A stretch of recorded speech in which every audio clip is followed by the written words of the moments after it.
صل على سيدنا ومولانا محمد وعلى سيدنا علي وسيدتنا فاطمة وسيدتنا زينب وسيدنا حسن وسيدنا حسين وعلى آله وصحبه وبارك وسلم. اللهم صل على سيدنا ومولانا محمد صاحب التاج والمعراج والبراق والعلم دافع البلاء والوباء والقحط والمرض والألم اسمه مكتوب مرفوع مشفوع منقوش في اللوح والقلم سيد العرب والعجم اسمه مقدس معطر مطهر منور في البيت والحرم شمس الضحى بدر الدجى صدر العلا نور الهدى كهف الورى مصباح الظلم جميل الشيم شفيع الأمم صاحب الجود والكرم والله عاصمه وجبريل خادمه والبراق مركبه والمعراج سفره وفوق سدرة المنتهى مقامه وقاب قوسين مطلوبه والمطلوب مقصوده والمقصود موجود سيد المرسلين خاتم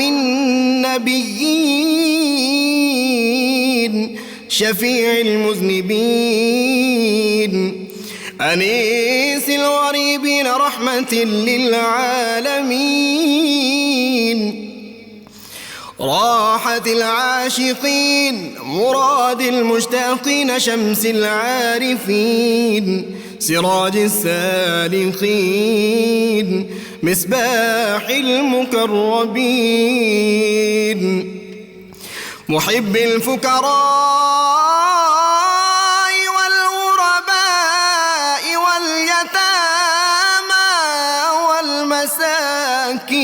والمساكين سيد الثقلين نبي الحرمين إمام القبلتين وسيلتنا في الدارين صاحب قاب قوسين محبوب رب المشرقين ورب المغربين جد الحسن والحسين مولانا ومولى الثقلين سيدنا أبي القاسم محمد بن عبد الله نور من نور الله يا أيها المشتاقون بنور جماله بلغ العلا بكماله كشف الدجى بجماله حصنت جميع خصاله صلوا عليه وآله وأصحابه وسلموا تسليما سيدتنا زينب وسيدنا حسن وسيدنا حسين وعلى بسم اللہ الرحمن الرحیم۔ السلام علیکم ناظرین، پروگرام صبح نور کے ساتھ آپ کا میزبان نذیر احمد غازی حاضر ہے۔ ناظرین کرام، حضرت ابو انیس محمد برکت علی صاحب رحمہ اللہ کی مشہور تالیف اسماء النبی الکریم صلی اللہ علیہ وآلہ وسلم سے ایک اسم مبارک پڑھنے کی سعادت حاصل کر رہا ہوں۔ سیدنا صاحب التوحید صلی اللہ علیہ وآلہ وسلم، ہمارے سردار توحید والے، درود و سلام بھیجے اللہ آپ صلی اللہ علیہ وسلم، آپ کی آل پاک اور آپ کے صحابہ کرام پر۔ حضرت عبداللہ بن عباس رضی اللہ تعالی عنہ سے روایت ہے کہ حضور نبی کریم صلی اللہ علیہ وآلہ وسلم نے حضرت معاذ بن جبل رضی اللہ تعالی عنہ کو یمن کا گورنر بنا کر بھیجا تو انہیں چند نصیحتیں فرمائیں، جن میں سے ایک نصیحت یہ فرمائی کہ اے معاذ، تم ایسی قوم کی طرف جا رہے ہو جو اہل کتاب ہیں، آپ نے سب سے پہلے جس بات کی ان کو دعوت دینی ہے وہ یہ ہے کہ وہ سب اللہ تعالیٰ کی توحید کو سب سے پہلے تسلیم کریں، اسے وحدہ لا شریک مانیں اور میری نبوت کا اقرار کریں۔ ناظرین کرام، ملت اسلامیہ کے زوال کے اور یہ جو دور ادبار جس سے ہم گزر رہے ہیں، اس کی بڑی وجہ میرے نزدیک یہ ہے کہ ہم نے اسلاف کی سنہری روایات سے انحراف کیا۔ آج ملت اسلامیہ کے نوجوانوں کے ذہنوں کو اور ان کو اس ذہنی خوابیدہ جو کیفیت ہے اس سے بیدار کرنے کے لیے اس بات کی ضرورت ہے کہ ہم ان کو اس عظیم جماعت سے متعارف کرائیں کہ انبیاء کرام کے بعد سطح ارضی پہ اور چرخ نیلگوں کے نیچے جن سے بہتر لوگ آج تک دنیا نے نہیں دیکھے، وہ کیسے لوگ تھے جن سے احکم الحاکمین راضی تھا اور جن کے قلوب کو اللہ کریم نے تقوی کے لیے چن لیا تھا۔ دے ور دی سلیکٹڈ پیپل، اور رحمت کونین صلی اللہ علیہ وسلم نے انہیں نجوم ہدایت کا جو تھا لقب عطا کیا تھا، اور یہ وہ لوگ تھے جنہوں نے پھر وہ عظمتیں حاصل کیں کہ دنیا میں ان کی سلطنت کی وسعت کا یہ عالم تھا کہ وہاں پہ سورج غروب نہیں ہوتا تھا۔ کیسر و کسریٰ کے جو بڑے بڑے بادشاہ تھے وہ ان کے نام سے لرزہ براندام تھے، اور یہ وہ تھے جو فقیری میں بھی بادشاہی کر کے جنہوں نے دکھا دی دنیا کو۔ آج ہمیں ضرورت یہ ہے کہ ہم وہی طریقہ کار جہاں سے انہوں نے روشنی حاصل کی تھی، سپہ سالار اعظم کائنات کے سب سے بڑے خلق مجسم صلی اللہ علیہ وسلم جو تھے، ان کی نگاہ کرم نے ان کو کندن بنا دیا تھا، اور وہ رحمت کونین صلی اللہ علیہ وسلم کی اطاعت جو تھے اس کے خوگر تھے۔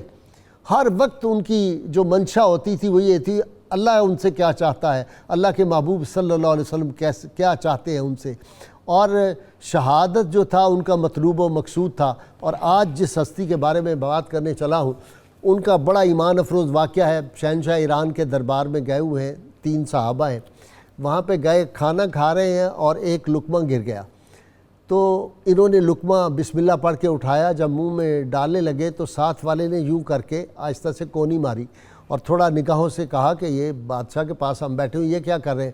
جواب سنیے، یہ ہے ایمان مسلمان کا۔ انہوں نے کہا ہم ان لوگوں کی خاطر سنت نبی صلی اللہ علیہ وسلم سے انحراف کر لیں، ہم حضور کی سنت کو چھوڑ دیں۔ آج اس ہمارے جو آج کے ممدوح ہیں حضرت ماقل بن یسار رضی اللہ تعالیٰ عنہ، وہ رسول اللہ کے صحابی، 36 احادیث کے ماشاءاللہ راوی اور مشیر، سیدنا فاروق اعظم رضی اللہ تعالیٰ عنہ کے دانش و حکمت اتنی زیادہ کہ رحمت کونین صلی اللہ علیہ وسلم نے بار بار کہہ کر ان کو جج بنایا۔ وہ کہتے تھے یا رسول اللہ میں اس قابل کہاں ہوں؟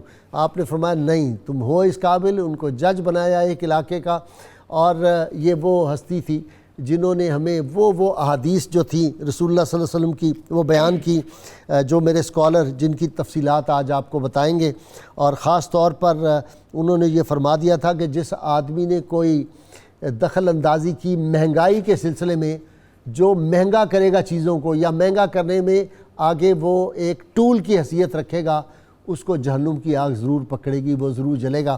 ناظرین کرام، صحابہ کرام کے بارے میں ایک حدیث پاک آج میں آپ کو سنانا چاہتا ہوں، جسے رات سے میں پڑھ کے لرز رہا تھا کہ ہماری جو یہ مصائب و علام آئے ہیں کہیں ان کی وجہ یہ تو نہیں ہم نے اس حدیث کو نظر انداز کیا۔ رسول اللہ صلی اللہ علیہ وسلم نے ارشاد فرمایا اللہ سے ڈرو، اللہ تعالیٰ سے ڈرو، میرے صحابہ کے معاملے میں ان کو میرے بعد ہدف تنقید نہ بنانا، کیونکہ جس نے ان سے محبت کی اس نے مجھ سے محبت کی، اور جس نے ان سے بغض رکھا اس نے مجھ سے بغض رکھا، اور جس نے ان کو اذیت پہنچائی اس نے اللہ تعالیٰ کو اذیت پہنچائی، اور جس نے اللہ تعالیٰ کو اذیت پہنچائی قریب ہے کہ اللہ تعالیٰ ان کو پکڑ لے، اللہ کی پکڑ میں وہ آ جائے۔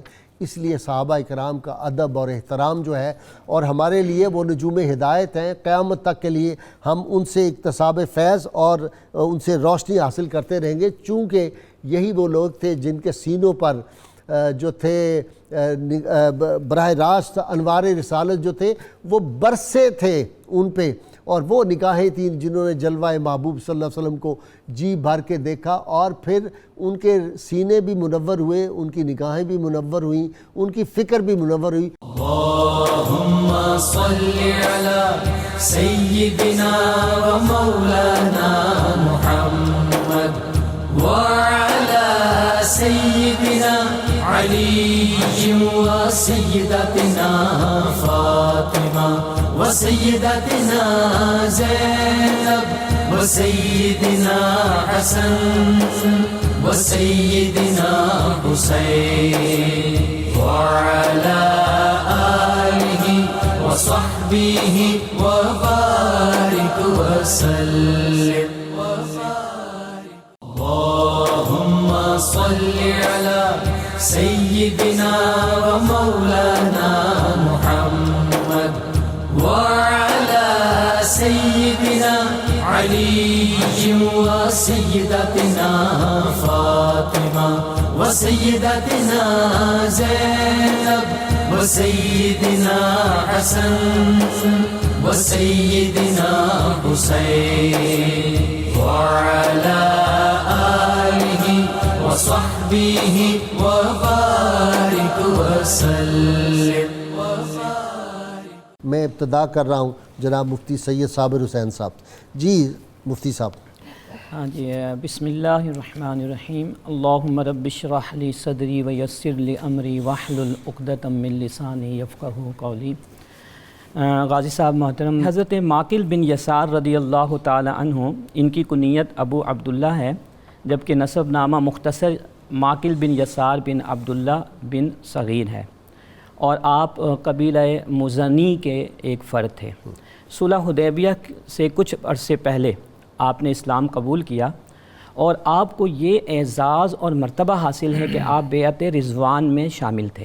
بیعت رضوان کوئی معمولی بیعت نہیں، جن میں رسول اللہ صلی اللہ علیہ وسلم نے بذات خود صحابہ کرام سے بیعت لی، اور اس بیعت کا ذکر خیر قرآن مجید فرقان حمید کی سورہ فتح کے اندر اللہ تعالیٰ نے بیان فرمایا۔ فتح مکہ کا دباچہ صلح حدیبیہ ہے۔ بالکل بالکل، یہ اس کا پریفیس تھا۔ ہاں، لقد رضی اللہ عن المؤمنین، ان تمام مومنین کو اللہ تعالیٰ نے یہ سند رضات عطا فرمائی۔ آپ رسول اللہ صلی اللہ علیہ وسلم، ایک اور بات ذرا اس میں کر دیں کہ یہ وہ خوش بخت تھے جنہوں نے اللہ کے ہاتھ میں ہاتھ دیا۔ ہاں، ید اللہ فوق ایدیہم، بالکل یقینی طور پر۔ اچھا، اب اتنے صاحب کمال تھے کہ خود جناب سرکار دو عالم صلی اللہ علیہ وسلم نے آپ کو عہدہ قضا جو ہے پیش فرمایا۔ حدیث مبارک ہے مستدرک علی الصحیحین للحاکم کے اندر، آپ خود فرماتے ہیں کہ امرنی رسول اللہ صلی اللہ علیہ وسلم ان اقضی بین قومی، کہ رسول اللہ صلی اللہ علیہ وسلم نے مجھے حکم دیا کہ میں اپنی قوم کے درمیان فیصلے کروں۔ تو میں نے عرض کیا کہ ما احسن القضاء، کہ میں بہترین فیصلے نہیں کر سکتا، مناسب فیصلے نہیں کر سکتا۔ تو آپ علیہ السلام نے فرمایا کہ افصل بینہم، نہیں تم ان کے درمیان فیصلہ کرو۔ پھر میں نے عرض کیا کہ ما احسن الفصلہ، کہ میں بہترین فیصلے نہیں کر پاتا۔ تو آپ علیہ السلام نے کہا کہ نہیں، تمہیں ایسا کرنا ہے، اور پھر فرمایا کہ فَإِنَّ اللَّهَ تَبَارَكَ وَتَعَالَى مَعَ الْقَاضِي مَا لَمْ يَحِفْ عَمَدًا، کہ بے شک اللہ تبارک و تعالیٰ قاضی کے ساتھ، جج کے ساتھ اس وقت تک رہتا ہے، یعنی اللہ کی رحمت، اللہ کی تائید اس کے ساتھ شامل رہتی ہے کہ جب تک وہ جان بوجھ کر ظلم و ناانصافی نہ کرے۔ اچھا، یہاں پر ایک سوال آتا ہے کہ جب رسول اللہ صلی اللہ علیہ وسلم ارشاد فرما رہے ہیں، حکم دے رہے ہیں، تو آپ منع کیوں کر رہے ہیں کہ یا رسول اللہ صلی اللہ علیہ وسلم میں ما احسن القضاء کے الفاظ کے ساتھ کہ میں فیصلے درست نہیں کر پاؤں گا؟ وہ دراصل نبی کریم علیہ السلام کے ایک فرمان کو پیش نظر رکھے ہوئے تھے، کہ جس میں نبی کریم علیہ الصلوۃ والسلام نے فرمایا کہ من جعل قاضیا بین الناس فقط ذبح بغیر سکین، کہ جس کو کسی معاملے کا قاضی بنا دیا گیا تو وہ بغیر چھری کے، نہیں بغیر چھری کے گویا کہ ذبح کر دیا۔ یہ بھی ہے کہ الٹی چھری سے ذبح، ایک بے دھار چھری سے جو ہے وہ، تو یہ حدیث مبارک میں ہے بغیر چھری کے گویا کہ اس کو ذبح کر دیا۔ ایک انتہائی کہ اگر اس کی نیت ٹھیک ہو، فیصلہ ٹھیک کرے تو 2 اجر، جی اگر اس کی نیت ٹھیک ہو فیصلہ غلط بھی ہو جائے تو بھی اس کو اجر ملے گا، کیونکہ اجتہاد کا یہی اصول ہے۔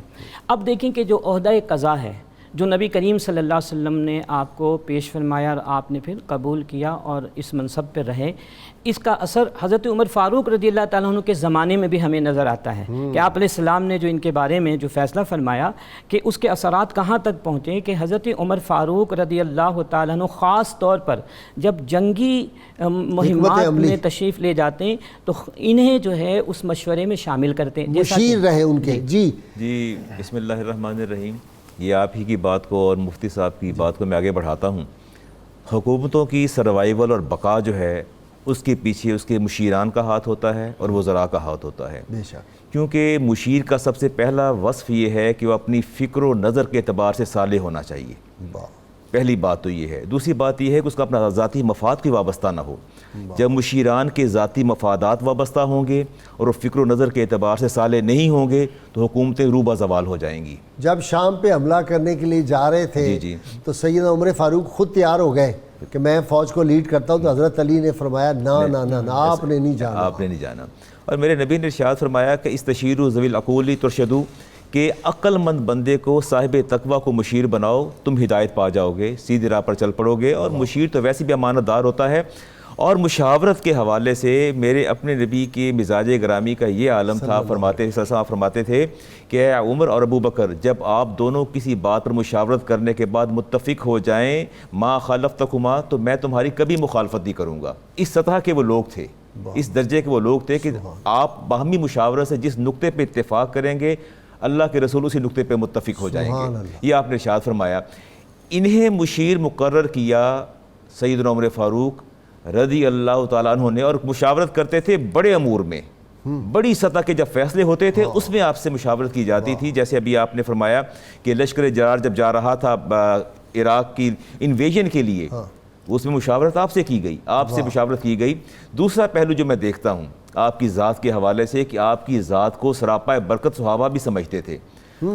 ہے یہ صورتحال کہ جب بھی کسی چیز کی انوگریشن کرنی ہو یا اوپننگ سیرمنی کرنی ہو تو ہم انتخاب کرتے ہیں کسی ایسی شخصیت کا جو اپنے تقوی کے اعتبار سے، زہد کے اعتبار سے، علم کے اعتبار سے، کردار کے اعتبار سے، شخصیت کے اعتبار سے، ہر اعتبار سے پرفیکٹ ہو۔ ہم اس سے انوگریٹ کروا کے ہم برکات حاصل کرتے ہیں۔ رسالت امام علیہ السلام آپ کے صحابی نے عرض کیا کہ میرا گھر مضافات میں ہے اور بسا اوقات موسم کی شدت کے باعث میں حاضر نہیں ہو سکتا، تو آپ میرے گھر تشریف لے آئیے اور آپ وہاں نماز ادا فرما لیجیے تاکہ میرے لیے وہ جگہ جائے نماز بن جائے۔ آپ خود تشریف لے گئے اور فرمایا کہ اچھا بتاؤ کس کونے میں نماز ادا کرنی ہے تاکہ وہ جگہ تمہارے لیے جائے نماز بن جائے۔ تو فرمایا عرض کیا یہاں آپ نماز ادا فرمائیے، آپ نے وہاں 2 رکعت نماز ادا فرمائی۔ تو گویا یہ ہمارا اسلاف کا طریقہ کار رہا کہ جب بھی وہ حدیث پاک کے وقت آئے گا کہ لوگ کہیں گے تمہارے اندر فوج کے اندر کوئی صحابی ہے جس نے رسول ہے کو دیکھا، پھر ایک دور آئے گا کہیں گے کہ تم میں ہے جس نے صحابی کو دیکھا، پھر دور آئے گا صحابی کو دیکھنے والے کو دیکھا گا، ان سے برکت حاصل ہوگی، اللہ فتح بھی انہی کے دم قدم سے نصیب فرمائے گا۔ تو آپ یہ دیکھیے نا، نہر جب بصرہ کی نہر کھدوائی گئی اور کھدوانے والے تھے ابو موسیٰ اشعری رضی اللہ عنہ، آپ نے نہر کھدوائی۔ آپ دیکھیے آپ کتنی بڑی سطح کے صحابی ہیں، جلیل القدر صحابی ہیں، ابو موسیٰ اشعری رضی اللہ عنہ فرما دیں۔ اچھا اب میں نہیں سمجھتا کہ نہر کھدوانے کے بعد اس کی اناگوریشن کے لیے کسی دوسری شخصیت کو بلایا جائے، لیکن امیر المومنین عمر فاروق کا یہ حکم تھا کہ میں تمہیں حکم دیتا ہوں کہ جب نہر کی کھدائی ہو جائے اس میں پانی کے بہاؤ کے لیے ماقل بن یسار کو دعوت دی جائے گی، وہی پانی کے بہاؤ کا انتخاب کریں گے، انہی کے ذریعے پانی بہایا جائے گا۔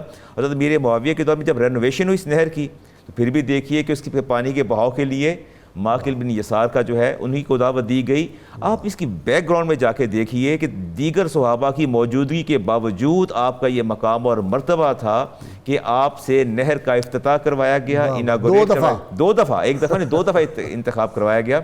آپ اس سطح کے صحابی تھے، اللہ تبارک و تعالیٰ نے آپ کو یہ مقام عطا فرمایا۔ آپ حدیث کے لقمے کی بات کر رہے تھے، mannerism and etiquettes, so called mannerism اور سو کالڈ ایٹیکیٹس، اور خود سیلف کریٹڈ ایٹیکیٹس جو ہیں، سیلف کریٹڈ مینرزم، یہ ہمارے اندر پریویل کر گیا ہے، پینیٹریٹ کر گیا ہے۔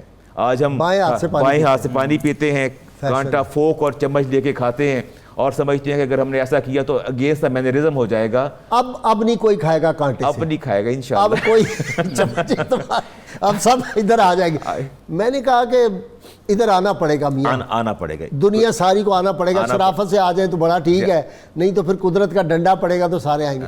اچھا جی, یہ اپنا بشارت شیخ سعدی نے فرمایا کہ نام نیک رفتگانے ضائع مکن تا بمانند نام نیکت برقرار. فرماتے ہیں گزرے ہوئے نیک اور اچھے لوگوں کی شہرت اور کاموں کو ضائع نہ کرو, بلکہ ان کا نام اور کام نیک نامی کو قائم و برقرار رکھو, کیونکہ جب تک ان کی شہرت باقی رہتی ہے ان کی نیکی برقرار رہتی ہے.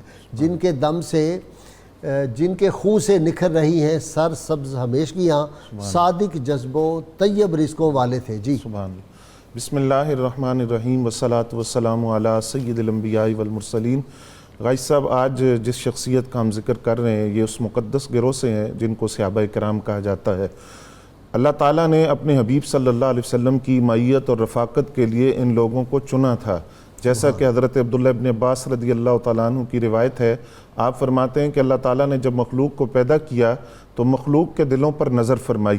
اللہ تعالیٰ نے اپنی محبوبیت کے لیے جس دل کو پسند کیا وہ قلب مصطفیٰ صلی اللہ علیہ وآلہ وسلم تھا. اور پھر حضور صلی اللہ علیہ وسلم کی معیت اور رفاقت کے لیے اللہ نے جن دلوں کا انتخاب کیا وہ قلوب تھے صحابہ کرام رضوان اللہ تعالیٰ علیہ مجمعین کے. اس مقدس گروہ میں سے وہ شخصیت ہیں جن کا آج ہم ذکر کر رہے ہیں, حضرت ماقل بن یسار رضی اللہ تعالیٰ عنہ. آپ نے انٹرو میں بھی اشارہ کیا کہ حدیبیہ سے پہلے آپ اسلام لا چکے تھے, اور حدیبیہ کے مقام پر آپ فرماتے ہیں کہ کھجور کی ایک شاخ تھی جس کے ساتھ نبی علیہ السلام پر میں نے سایہ کیا ہوا تھا. یہ بات ہم جانتے ہیں اور محدثین نے یہ بات لکھی ہے کہ تمام صحابہ کرام میں سے درجات کے اعتبار سے حدیبیہ والوں کو باقی صحابہ پر فضیلت حاصل ہے. جو بہتر درجات جی وہ آگے تفصیل ہے. اہل بیت اطہار اشرا مبشرہ آگئے, اصحاب بدر آگئے, احد آگئے, اور ان کے بعد پھر یہ آگئے. جی, اور اس میں آپ بیت رضوان والوں کی اب فضیلت کیا ہے اس کے والے سے دو باتیں میں عرض کرنا چاہوں گا. ایک تو قرآن نے کہا لقد رضی اللہ عن المؤمنین اذ یبایعونک تحت الشجرہ, اللہ رب العزت مومنوں سے راضی ہو گیا جب وہ درخت کے نیچے آپ کی بیعت کر رہے تھے. فعلم ما فی قلوبہم, اور اللہ نے جان لیا جو ان کے دلوں میں تھا. یعنی جس بات پر وہ بیعت کر رہے تھے اس بات کے لیے ان کا تقوی کیا تھا, خلوص کیا تھا, صدق اور وفا کا عالم کیا تھا, اللہ جانتا تھا. شہادت ہے مطلوب و مقصود مومن, نہ مال غنیمت نہ کشور کشائی. اصل بات یہ تھی. اب حضرت ماقل بن یسار رضی اللہ تعالیٰ عنہ فرماتے ہیں ہم نے اس بات پر نبی علیہ السلام کی بیعت کی تھی کہ ہم راہ فرار اختیار نہیں کریں گے. اس بات کے بارے میں قرآن کہتا ہے کہ اللہ جانتا ہے کہ ان کے دلوں کا جو تقوی تھا, خلوص تھا, اس کی گواہی خود رب کائنات فرما رہا ہے. پھر نبی علیہ السلام نے وہاں فرمایا بیت رضوان والوں سے, فرمایا انتم اليوم خیر اہل الارض, آج کے دن روئے زمین پر سب سے بہترین لوگ تم ہو. اور پھر ایک مقام پر فرمایا کہ جو لوگ بیت رضوان میں شریک ہوئے, جنہوں نے بیعت کی اس درخت کے نیچے, فرمایا ان میں سے کوئی شخص ہرگز جہنم کے اندر داخل نہیں ہو سکتا. ان میں سے ہر ایک زبان حال سے کیا کہہ رہا تھا, کروں تیرے نام پہ جاں فدا, نہ بس ایک جاں دو جہاں فدا, دو جہاں سے بھی نہیں جی بھرا, کروں کیا کروڑوں جہان. جی, اور پھر یہ دیکھیے کہ ید اللہ فوق ایدیہم, کیسی عظیم الشان بیعت تھی. اس میں حضرت ماقل بن یسار رضی اللہ تعالیٰ عنہ شریک ہوئے. اس کے بعد اسی 6 ہجری کے اندر پھر غزوہ خیبر ہے جس کے اندر آپ شریک ہوئے. پھر اس کے بعد حضرت سیدنا صدیق اکبر رضی اللہ تعالیٰ عنہ کے دور میں فتنہ ارتداد اٹھا, اس میں آپ شریک ہوئے. حضرت فاروق اعظم رضی اللہ تعالیٰ عنہ کے دور میں جو مارکہ نہاوند تھا اس کے اندر آپ شریک ہوئے, اور اس کا واقعہ بڑا ایمان افروز مختصر واقعہ. آپ فرماتے ہیں کہ مسجد میں حضرت نعمان رضی اللہ تعالیٰ عنہ بیٹھے ہوئے تھے. حضرت فاروق اعظم رضی اللہ تعالیٰ عنہ آئے اور ان سے فرمایا کہ میں آپ کو عامل بنانا چاہتا ہوں. تو انہوں نے عرض کیا کہ امیر المومنین میں مال لینے والا عامل نہیں بننا چاہتا, جان دینے والا عامل اگر آپ نے مجھے بنانا ہے تو میں اسلام کے لیے جان دینے کے لیے تیار ہوں. تو ان کو حضرت سعد بن ابی وقاص رضی اللہ تعالیٰ عنہ کے ساتھ مارکہ نہاوند کا سربراہ بنا کر بھیجا گیا. ماقل بن یسار رضی اللہ تعالیٰ عنہ اس مارکے میں شریک تھے. آپ فرماتے ہیں کہ حضرت نعمان رضی اللہ تعالیٰ عنہ کھڑے ہوئے اور انہوں نے اپنے اصحاب سے کہا کہ کوئی کسی کی طرف توجہ نہ کرے, دشمن کا دفاع کرنا.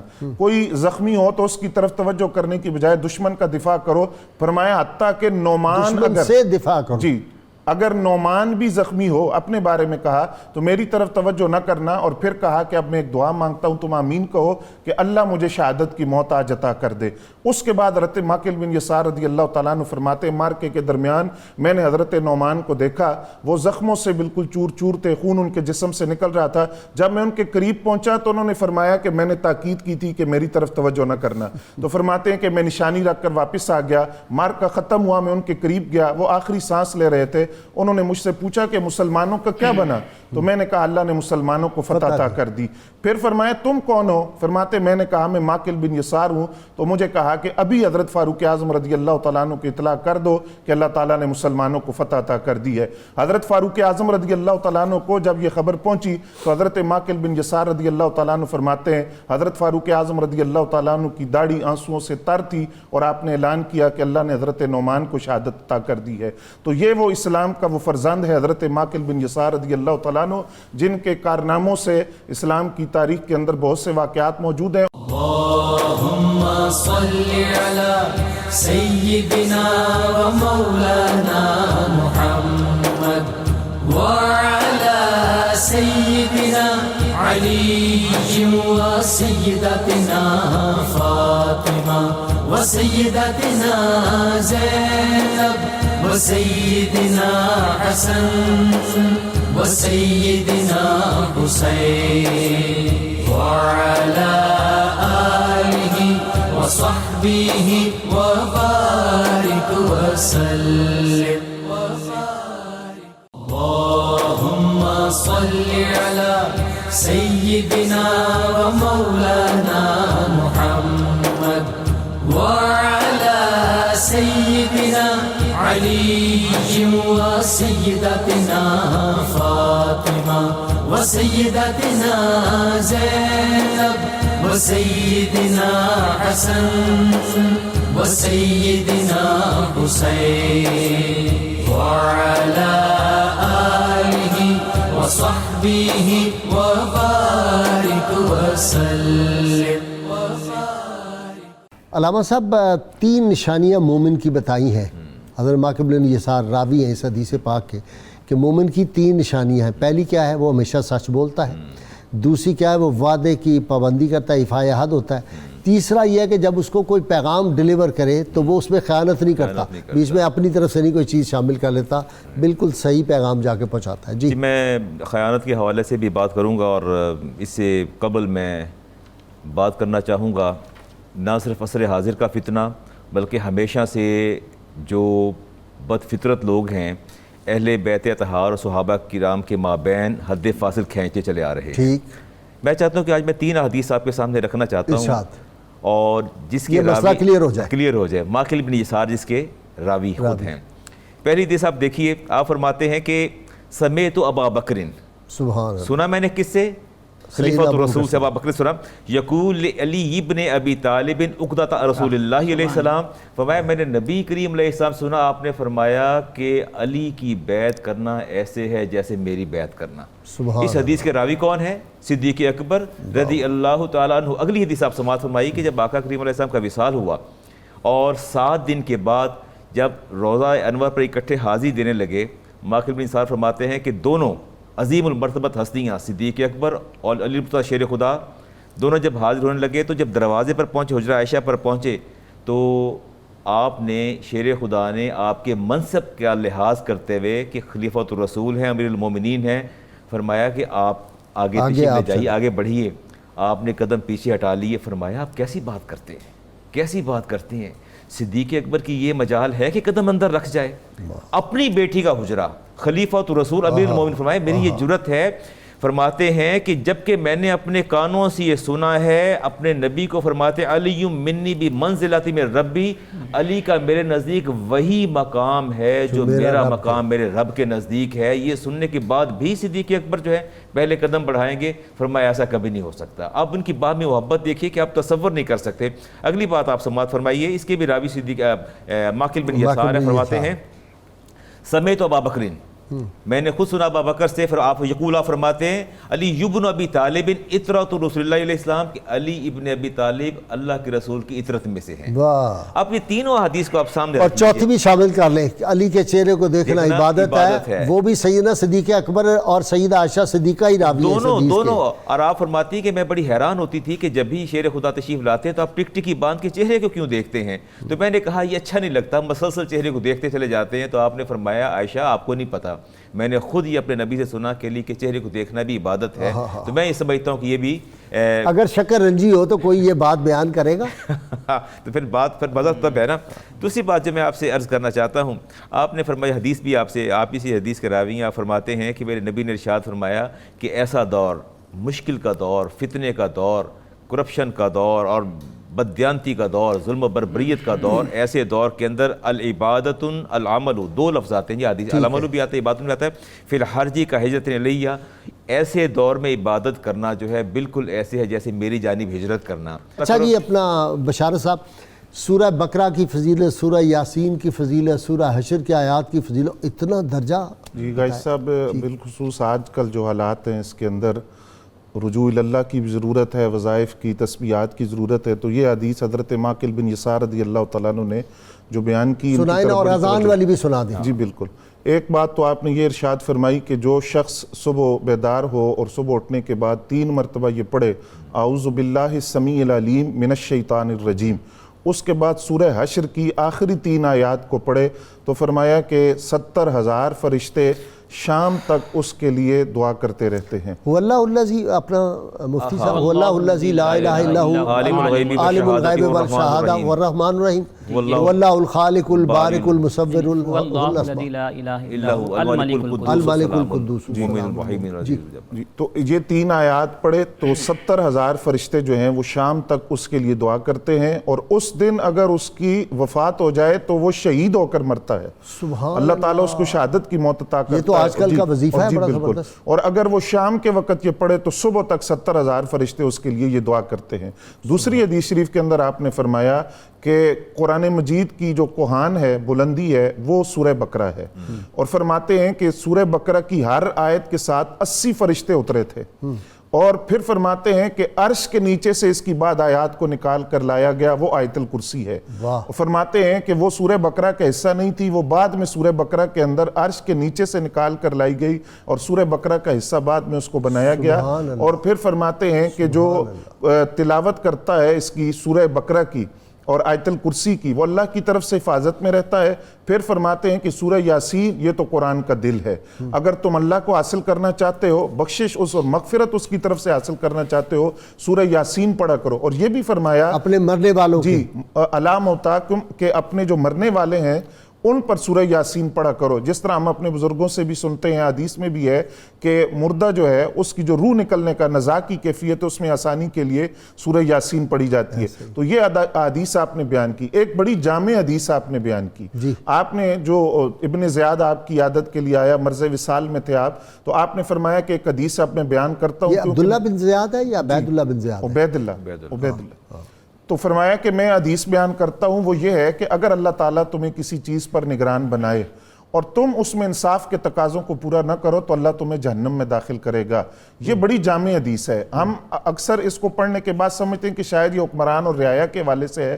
غائث صاحب، میں حیران ہو گیا کہ سیرت نگاروں نے جہاں ماں باپ کے اولاد کے حقوق کی بات کی وہاں بھی یہ حدیث لائے، اولاد کے ماں باپ کے جو باہمی حقوق وہاں بات کی وہاں حدیث لائے، سرپرست کا جو بیٹی کا رشتہ کرنے کے مسائل ہیں وہاں اس حدیث کو لائے، حکمران اور رعایا کے مسائل ہیں وہاں اس حدیث کو لائے۔ اور حضرت ماقل نے کہا کہ میں نے یہ بیان نہیں کرنی تھی، اب میرا آخری وقت آ گیا ہے، اور اس کو پھر بیان کیا۔ ہاں جی، اور حقوق العباد کا جہاں معاملہ آیا وہاں اس حدیث کو بیان کیا۔ یہ اتنی جامع حدیث انہوں نے بیان کی کہ جو نبی علیہ السلام نے ایک دوسری حدیث میں ارشاد فرمایا کہ جو شخص کسی چیز میں نگران بنایا جائے تو اس سے اس کی رعیت کے بارے میں، جس چیز کا وہ نگران تھا اس کے بارے میں اس سے سوال کیا جائے گا۔ جی اچھا جی، فرمایا کہ اذان اگر شام کو دی جائے تو صبح تک اللہ کی امان میں وہ گھر ہوگا، اگر صبح اذان دی جائے تو شام تک ہوگا۔ تو یہ جو اذانوں کا سلسلہ ہی تو بڑا یہ تو حدیث سے ثابت ہے، اور رسول اللہ صلی اللہ علیہ وسلم کی 2 یا 3 احادیث مبارکہ اس حوالے سے موجود ہے۔ ابھی جس طرح کے علامہ بشارت صاحب نے فرمایا کہ آپ کی جو روایات ہیں، آپ نے 36، ایک روایت میں 34 بھی ہے جس میں جو صحیح بخاری ہے اس میں ایک حدیث مبارک منفرد ہے اور صحیح مسلم میں 2۔ اچھا، آپ یونیک قسم کے فیصلے فرمایا کرتے تھے صحابہ کرام کے زمانے میں بھی۔ حضرت عبداللہ ابن مسعود رضی اللہ تعالیٰ عنہ جو کہ ایک فقیہ صحابی ہیں، فقیہ امت ہیں، اور آپ کا مقام و مرتبہ کسی سے پوشیدہ نہیں، لیکن ایک مرتبہ یہ ہوا کہ ایک سوال ان سے کسی نے کیا کہ ایک شخص ہے، اس نے نکاح کیا اور ابھی بیوی کی ودائیگی نہیں ہوئی، خلوت صحیحہ حاصل نہیں ہوئی اور اس شخص کا انتقال ہو گیا، تو کیا اس کے انتقال کے بعد اس کی بیوی کو ترکے میں سے حصہ ملے گا؟ اس کی بیوی عدت گزارے گی اور جو ہے اس کو حق مہر دیا جائے گا یا نہیں؟ تو حضرت عبداللہ بن مسعود رضی اللہ تعالیٰ عنہ نے نبی کریم صلی اللہ علیہ وسلم سے اس طرح کا کوئی ارشاد سنا نہیں تھا، لہٰذا آپ نے قیاس کیا اور قیاس کر کے جواب دے دیا کہ ہاں وہ عدت بھی گزارے گی، اس کو ترکے میں سے حصہ بھی ملے گا اور اس کو مہر مثلی بھی ملے گا۔ وہاں پر حضرت ماکل بن یسار رضی اللہ تعالیٰ عنہ بھی حاضر تھے۔ انہوں نے کہا کہ میں ایک دفعہ رسول اللہ صلی اللہ علیہ وسلم کی بارگاہ میں حاضر تھا کہ اس دوران ایک شخص نے آ کر اسی طرح کا مسئلہ آپ صلی اللہ علیہ وسلم سے پوچھا، تو آپ علیہ السلام نے بالکل یہی جواب عطا فرمایا تھا۔ تو حضرت عبداللہ بن مسعود رضی اللہ تعالیٰ عنہ انتہائی خوش ہوئے، محظوظ ہوئے کہ جو میں نے قیاس کیا وہ قیاس نبی کریم علیہ السلام کے فرمان کے عین مطابق تھا۔ اللہم صلی علی سیدنا و مولانا محمد وعلى سيدنا علي وسيدتنا فاطمة وسيدتنا زينب وسيدنا حسن وسيدنا حسين وعلى آله وصحبه وبارك وسلم۔ اللهم صل على سيدنا ومولانا محمد وعلى سيدنا علي وسيدتنا فاطمة وسيدتنا زينب وسيدنا حسن وسيدنا حسين وعلى آله وصحبه وبارك وسلم۔ ناظرین کرام، یہ وبائی امراض سے بچاؤ کا نسخہ ہے جی کتاب الشفا سے۔ جو شخص وبائی امراض سے محفوظ رہنا چاہتا ہو تو ہر فرض نماز کے بعد ایک مرتبہ سورۃ الغاشیہ کی تلاوت کا معمول بنا لے، وہ ہر قسم کے وبائی امراض سے محفوظ رہے گا۔ شرط یہ ہے کم از کم 11 مرتبہ کوئی بھی درود پاک جو آپ کو آتا ہو وہ اول آخر ضرور پڑھیں۔ سیدنا عبدالقادر جیلانی رحمہ اللہ ارشاد فرماتے ہیں، اللہ تعالیٰ کے ذکر سے غافل ہو جانا دلوں کی موت ہے، پس جو کوئی اپنے دل کو زندہ رکھنا چاہتا ہے اس کو چاہیے کہ دل کو ذکر خدا بندی کے لیے چھوڑ دے۔ ناظرین کرام، اللہ کریم سے دعا ہے اللہ تعالیٰ ہمیں حضور رحمت کونین صلی اللہ علیہ وسلم کی غیر مشروط محبت اور لامحدود فداری نصیب فرمائے۔ ہم دعا کریں گے جی، سب مل کے، میرے مہمان ناظرین سامعین مل کے دعا کریں گے۔ اللہم ربنا آتنا فی الدنیا حسنہ وفی الآخرۃ حسنۃ وقنا عذاب النار وادخل الجنۃ مع الابرار یا عزیز یا غفار یا رب العالمین یا ارحم الراحمین۔ یا الہ العالمین، اپنی عظمت و شان کے صدقے، اپنے اسماء مبارکہ اسماء حسنہ کے صدقے، اپنے اسم اعظم کے صدقے، اللہ کریم اپنی شان پاک کل یومن ہوا فی شان کے صدقے، اللہ کریم اس وقت جو ہم پہ مصیبت آئی ہے اس کو دور فرما، ہم پہ کرم فرما۔ اپنے محبوب کریم صلی اللہ علیہ وآلہ وسلم کی امت پہ آپ صلی اللہ علیہ وسلم نے جو دعائیں اس امت کے حق میں مانگی تھی ان دعاؤں کے صدقے اللہ کریم ہمیں امن اور سکون عطا فرما۔ اللہ کریم اپنے محبوب کریم صلی اللہ علیہ وسلم کے تصدق، صحابہ کرام کے تصدق، اہل بیت اطہار کے تصدق، حضور صلی اللہ علیہ وسلم کے اجداد پاک کے تصدق، اللہ کریم ہماری مسجدوں کی رونقوں کو بحال کر دے، ہمارے مدارس کی رونقوں کو بحال کر دے، ہمارے مدرسے اور ہماری کالج یونیورسٹیوں کی رونقوں کو بحال کر دے۔ اللہ کریم ہمارے گھروں میں برکتیں نازل فرما دے، اللہ کریم ہماری خطاؤں کو معاف فرما دے۔ اپنے حبیب مکرم صلی اللہ علیہ وسلم کی دعاؤں کے صدقے ہماری خطاؤں کو معاف فرما۔ رسول اللہ صلی اللہ علیہ وسلم کی صاحبزادیوں کے دعاؤں کے صدقے ہماری مشکلوں کو حل فرما، اہل بیت اطہار کے صدقے اور شہدائے کربلا اور سید الشہداء امیر حمزہ رضی اللہ تعالیٰ عنہ کے صدقے، شہدائے بدر و احد کے تصدق اللہ کریم ہم سے اس مصیبت کو دور فرما دے، اللہ کی رحمت اور چین فرما دے، ہمارے گناہوں کو معاف فرما دے، ہمارے بچوں کی حفاظت فرما، ہمارے بڑوں کی حفاظت فرما، ہماری بیٹیوں بہنوں ماؤں کی حفاظت فرما، فضل و کرم فرما، اپنے حبیب پاک صلی اللہ علیہ وسلم کی امت پہ کرم فرما اور سب مسلمانوں میں اتحاد و اتفاق پیدا فرما۔ وصلی اللہ تعالیٰ علی خیر خلقہ و نور عرشہ و زینت فرشہ محمد و آلہ و صحابہ اجمعین برحمتک یا ارحم الراحمین۔ جی قاری ماجد صاحب۔ ابو عبداللہ ماقل نے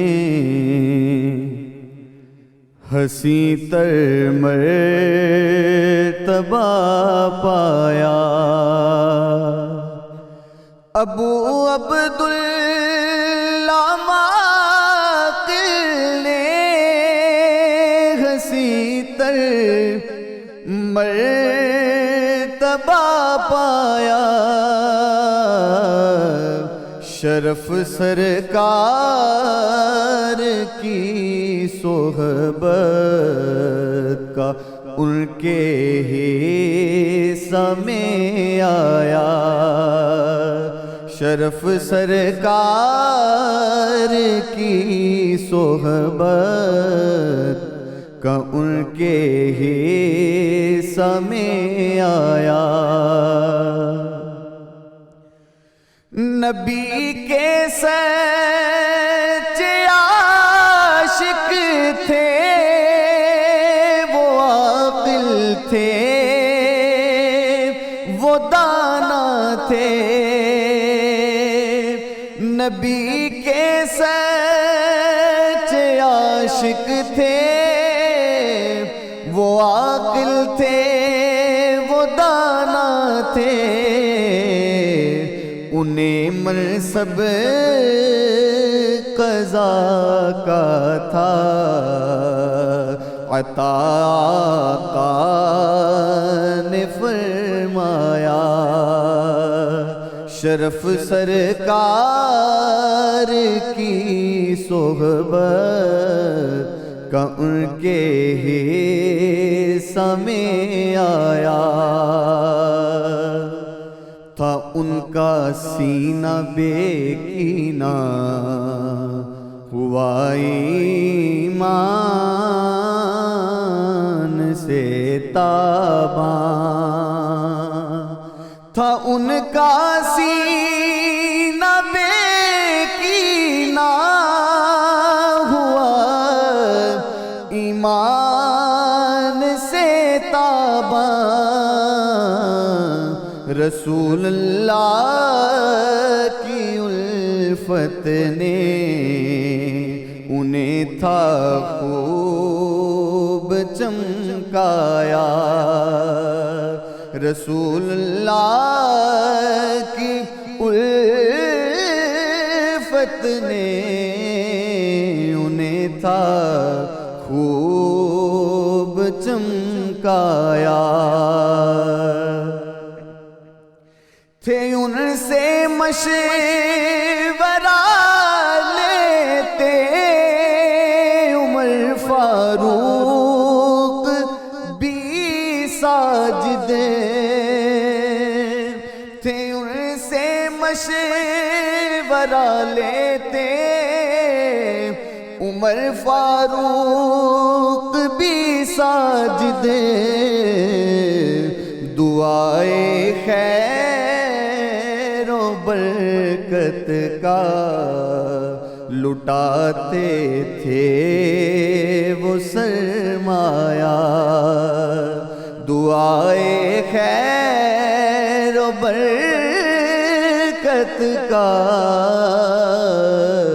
لٹاتے تھے وہ سرمایہ، ابو عبداللہ ماقل نے ہنسی تر مرتبہ پایا، شرف سرکار کی صحبت ان کے ہی سمیا اللهم صل على سيدنا ومولانا محمد وعلى سيدنا علي وسيدتنا فاطمة وسيدتنا زينب وسيدنا حسن وسيدنا حسين وعلى